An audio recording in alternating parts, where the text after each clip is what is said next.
25 minutes before 10 o'clock. Thank you for tuning in this Friday morning. When you hear that music and it's Friday, it must mean we're going to hear about horses, learn about horses. This program is called Horse Sense with the Equine Alliance of Marion County.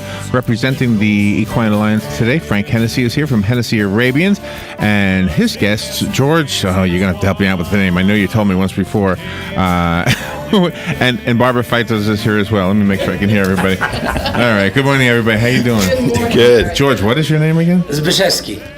What's that? Yeah, Zbyszewski is easy. It's easy. Zbyszewski. I'll try to avoid that. Anyways, well, good morning to all of you. Thank you for coming in. Did I mention Barbara? Barbara Feitos. Did I say your name? Okay. Thank you. Thank you. How's everybody? We're doing well this morning, Larry. We're going to start off with a couple of horse bits, if you don't mind. Yeah. Obviously, we're coming off the annual Triple Crown Series, and again, came probably this close to having another Triple Crown winner in California Chrome, but Ocala's affirmed from 1978 still reigns as the last Triple Crown winner. So. Yeah, so disappointing in one way, but kind of. The people we talked to had kind of mixed feelings about it. They were really pulling for California Chrome, but they said, "Oh, well, that means Affirm's no longer the most recent one." So it was kind of a mixed feeling. Yeah, that's true. But it's all good. It's all good. It's all good for the sport of racing. So and then the owner, Steve Coburn, made the news because he said something. I empathized with his emotional moment because they kind of was unfair at that moment to talk to him anyway. So.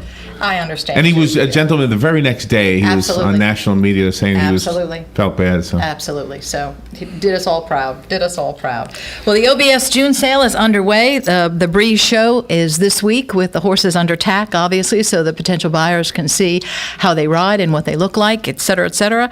And then the sale itself will commence on Tuesday, the 17th. Again, they expect another record-breaking sale to conclude this year's season at OBS. We want to give a shout out always to our sponsors, the wonderful Blue Jays Band, for their wonderful theme song, FTBOA, Florida Thoroughbred Breeders and Owners Association, images by L. DeMarco Photography, Infinite Natural Day Spa, and of course Almara Arabians, who themselves came off a very successful Region 12 qualifying class show June 7th and 8th, the Orlando Arabian Horse Club. It was their summer sport horse spectacular at Clarcona Horseman's Park, and again, another successful event for them as well. So now we'll turn it over to Frank and George. All right. Thanks, Barbara. So it's great to be here with you, Larry, and it is hard to say Bushevsky. But George has been my general manager and president of Hennessy Arabians for the 7 years that I've been here. He is a leading expert in Arabian horses, and I'm pleased that he could be here this morning to chat a little bit about what it's like to be on an Arabian horse farm at this time of the year. And the reason I picked that was because farm tours of Ocala come to our farm with guests every day, almost every day, 2-3 times a week. And I'm fascinated by their interest in the Arabian horse and in the whole cycle of reproduction. And people start to ask questions about why now and how do you make selections and how does this process really work. And I thought it would be great to have George here and answer some of those questions. So as way of introduction, everybody knows that a horse has his birthday on January the 1st. So if you're going to compete with your horses, you don't want any horse born in October, November, or December, but you pray that the earliest birth will be January. So most of our breeding is done with the purpose of creating foals that are born in February, March, April. And so when we're now in June, that means a baby would be born in May because it's 11-month gestation period. And so we're just at the end of making new babies for next year and just at the end of delivering the final foals for this year. So I thought I'd talk a little bit to George and say, what's it like right now for the reproduction part of what we do at Hennessy Arabians? Well, like you said, we are kind of wrapping up the breeding season. We don't want to breed past July if we can help it. However, as everybody probably know, the thoroughbred breeders, they do not use any different inseminations or artificial inseminations in the breed, but Arabian and many other breeds allowed new technology, new procedures in reproduction, and so as we approach the springtime, we are breeding through artificial insemination, transported semen, majority of the mares, and wrap it up, let's say, in July. But if we have something that is super special, for example, an older mare that is basically in the end of her breeding career and she cannot carry a pregnancy because of her age, we have several options to still get the baby out of this mare. The easiest one and the most popular is embryo transfer.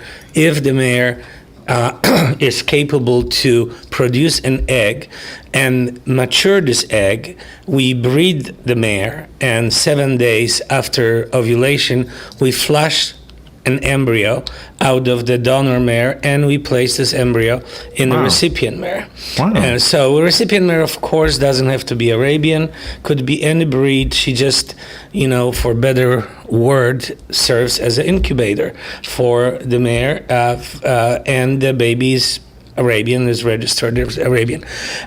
There's several procedures that we can do, and they just came up in the past few years. There is a procedure that is done in a very few places in the United States. Colorado State University is one of them, and Peterson Smith here in Ocala is starting doing it. Is we take an immature immature egg out of the mare.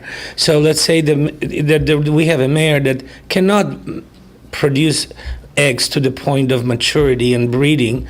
So we can take those immature eggs, we usually take more than one, and we mature them in an incubator, and we fertilize them there, and then we place it in a recipient mare, and then we can still have so we can actually make the productivity of the mare last probably a few years longer than nature intended to do. That's amazing. For us, we have 3 very special mares that are approximately 23 years of age, and they are just so beautiful and have been so successful throughout their careers that we said we wanted to give one last chance at reproduction.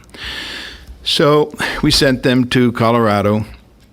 And as George described the process, we wait all the time so we can learn, did that egg mature? Were we able to inseminate it? Did it, in fact, create an embryo? Did the recipient mare carry that embryo? And so we've just about finished that process. It's very expensive. But the 3 mares, and we've got, I think, 2 recent mares coming. We're probably going to end up with, out of 3 mares, hopefully we'll end up with 4 babies, 4 embryos. Yeah. So, it's very complicated because there's so many stages that if something goes wrong in one of this stage, right, you lose the embryo. The egg, out of the many eggs that we take, sometimes 3, sometimes 4, some of them are never going to mature. So we lose some in the first stage. Then some of them are not going to be fertilized. Even though we fertilize them, they don't basically get fertilized. So we lose some of the second stage. The third stage will be to putting this embryo in a recipient mare. Again, sometimes they don't develop and then don't progress in a recipient mare. So there's a third stage that we can lose some pregnancies. But I always think that if we have, we sent 3 older mares to Colorado, if we get 1 baby out of each mare, that's really good. What makes one mare more desirable to get an egg from than another mare? What are you looking for? Well, it's their show career, their conformation, their pedigree. Some horses are bred better than others. They're out of very proven dam lines and very proven stallions. So that makes them more special and also more expensive than other horses. Yeah, I don't even know how to describe this, but if you look at the 3 mares that we selected, you would say, wow, they are beautiful. So beauty is something you're looking for. Absolutely. In the Arabian horses specifically, right? Yes. Yeah. The funny thing about this, and I joke with George because he once made fun of me, the first time I showed a horse in competition was Thanksgiving Day show, and in Tampa, and we won our class with this horse. And this horse at that time was about 20 years old. And of course, I was about 70 years old. And so when we come back from being with the judge... You got to see the faces behind you, George. I know. So anyway, I have to watch the video later on. He's laughing at me, and I said, "What are you laughing at? What's so funny?" Other than the fact my shirt was hanging out of my jacket. Oh, that was so embarrassing. Oh, no. Oh my God. But he said the combined age of the horse and the handler is 90 years old, and he said, "I don't think anybody's ever done that." It's a record-breaking thing. So my goal for this year, this Thanksgiving Day show, is to compete with this mare one more time. The mare is now 24, and I'm now 76, so we'll be 100. We think we may have a record there. Oh, wow. Yeah, there'll be a record. And on this mare, this particular mare, her name is Tulil Jamal. She is, you ask about the special horse. She's by the horse that was one of the most influential stallions in Arabian breed and, modern era. His name is Ali Jamal. He just recently died. He was born in the United States and was imported to Brazil, and that's where he lived all his life. But his daughters are famous for not only their ability to compete in the shows at the highest level, but also as a phenomenal producers. And this mare that Frank is talking about is one of Ali Jamal's daughters. So that makes her really special. And like I said, he just died, I would say 2 months ago in Brazil. And so there's no more, Ali Jamal, I said that we use different techniques. We use frozen semen, and when we freeze the semen is actually good forever. There's no expiration date, but usually stallions, on the end of their breeding career, their semen is not as good as a young stallion, and when we freeze them on the end of their life, usually the semen is not as potent as young stallion semen. So what I'm saying is that Ali Jamal basically is expired. There's no more. So the reproductive science that you explained, that you send the horses out to Colorado for, do we do that a lot? No, we don't. No, we would be bankrupt. Is that why you send them to Colorado? Is that why there's no place here to do it? Well, as I said, the Peterson Smith. They're just starting. Okay. When we send them to Colorado, they were not doing it. Right now, probably we won't send to Colorado anymore because Peterson Smith is doing it here. I actually went to the University of Florida and met with their entire department that specializes in this area and asked them, why is it that I have to spend money to send my horses to Colorado when you have a research capability right here? Right. And they basically said that, well, we don't want to compete with local vets in our community. And I said, well, you wouldn't really be competing with them. What you would be doing is collaborating with them, using your research, the new techniques, and sharing with them so that they can actually provide the service to those people like me who need it and want it. So it was a good conversation, and then when George came back from one of his visits to Peterson and Smith and explained to me that Dr. Matthews and the folks at Peterson and Smith are now doing this, we'll never send to Colorado again. It's really expensive, and we've had our horses there for a year, a long time. Oh, wow. It's very expensive, and but again, the horses are so magnificent that it's worth it to me to do that, to keep this line going. The other thing that's interesting is, forgetting about that particular technique, just the technique of artificial insemination and the utilization of semen.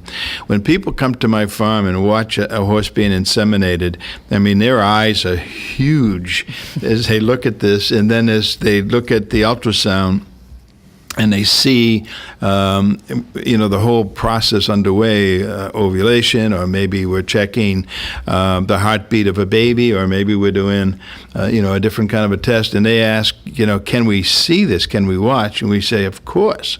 This is really a fascinating thing. So it gets into a conversation about how do you select the stallion? Because we can pick a stallion from anywhere in the world. We can get chill semen or frozen semen. The techniques are slightly different, but we pick a stallion from anywhere in the world, the best possible one for what it is we're trying to accomplish. And they want to know more about that. So I thought maybe, George, you could just speak a little bit about what we do and what others do to make that happen. When you are trying to pick the best stallion for the mare, the first and foremost, you have to be brutally honest with yourself. I call it barn blindness, and many people are affected by this disease. They go to the barn, they're so attached to their horses, they think they're the best creatures in the world, and in fact, they're not. There's no such thing as ideal horse, and so you just have to train your eye, know what you want to have, what kind of the horse you want to create, and then be very honest about conformation. Do they have a good legs? Do they have a sound feet? Do they have a short body? Do they have a long neck? And all those things and how can I improve? And then in our case, we evaluate our mares, and then I sent to Frank my proposal. So I picked maybe 3 of the stallions that I know. I'm international judge. I judge all over the world, so I see new horses every year coming on the scene and being used in the breeding. So when you see babies by certain stallions, what they have tendency to produce, where they are strong, when they're which category they're weak. And so I submit to Frank, let's say 4 names for each mare, or 3 that I think that would complement this mare. But again, I ride my pros and cons. It's like this mare has short legs, or this mare needs more neck, and this stallion is very, very prepotent with the long necks. And then we discuss, and then we ask other people, or trainers, or our other breeders, what they think, and then finally we come up with the one name that one stallion that we're breeding the mare to, and so far I think we're doing okay. Mm-hmm. Yeah, it's again, we travel the world and really do like to look at all of the stallions that we use. And in fact, this next week we'll be traveling out to California. We'll be visiting a number of farms, again checking out some of the stallions and seeing about availability and about a match. And we're not always right. It's not a science. It is an art form. But if you don't know the basics, and if you don't really understand the stallion's capabilities for reproduction, you have a tendency to be wrong more often than you'll ever. Really? Yeah. So, a man and a woman can have 5 children, and they all look different. They could all be different heights. And so the same thing would be 2 horses, right? Yeah. But you have definitely the good stallions. Everything is about, probability. That some stallions are famous for producing something that they're very consistent. So that's what you want to do, and that's the whole secret in breeding, and the art of breeding is that you have to have an eye to evaluate, and you have to have a mind to create. And this is creation. This is something that, like Frank said, it's not like mechanical things. Horse has a short leg, we breed the horse to the long-legged horse. It's more than that.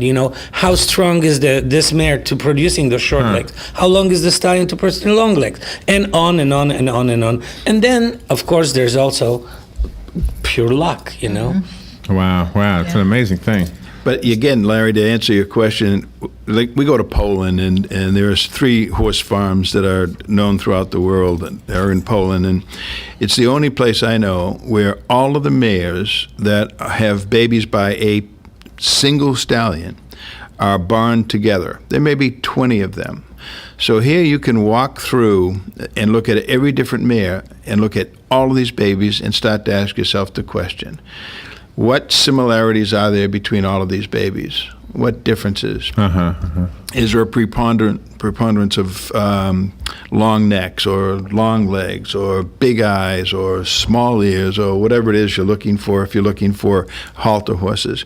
And it gets you into this thing about, hey, the probability of success is great if I use this horse on these kinds of mares. So it's a lot of work, and we wait 11 months to see if we were right or wrong. Right. And then the thing is born, and you look at it and said, "Whoops, sorry, Charlie, it didn't work." So then, what do you do? What do you do if the horse isn't what you want? You still love it. Yeah. Okay. Yeah. All right. So, You still love it, but there's a lot of people that they don't care. We want the best, right? Like I always tell Frank, I don't want good. I want best. Sure. But there are a lot of people that they just love the horse for what it is and have a riding horse, and we sell those horses not very expensively. They're inexpensive horses, and they bring joy and to the people that just want to have them around. Sure, that makes sense. Yeah. Wow, it's always fascinating to listen to you guys. So I have one real quick question. I know we're almost out of time, but when you said you flushed the embryo out, can you see it? Does it look like a little horse? Well, you should have a no. No. No. That was a dumb question. It looks like a little round circle. Yeah. Oh, okay. It looks like So a little round circle. really young embryo. Yes. Okay. The embryo is only 7 days old. So, okay. So so you see it very well under a microscope.